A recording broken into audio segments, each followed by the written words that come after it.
Из 100% жителей Терской области ингуши составляли всего 4%. Однако это не мешало им быть самым воинственным и опасным народом не только на Кавказе, но и во всей России. В энциклопедии Российской империи было записано, что основное занятие 60-тысячного народа – грабежи и скотоводство. При этом грабеж стоит на первом месте. У ингушей охота за чужим имуществом считалась наиболее уважаемым занятием, достойным настоящего мужчины.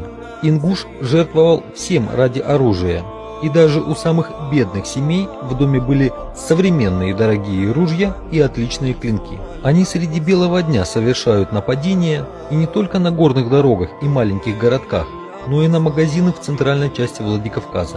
Действуют организованными бандами и после преступлений быстро исчезают. Из-за горцев в самих городах и их окрестностях ночью страшно выходить на улицу. Чем опаснее и рискованнее задуманное ингушом предприятие, тем больше оно его манит. Царские власти нанимали ингушей для отражения набегов чеченских горцев на равнинную часть Терской области. Оба народа отличались горской воинственностью, вспыльчивым характером, общими традициями, похожим языком, что не могло вызывать у них уважительного отношения друг к другу.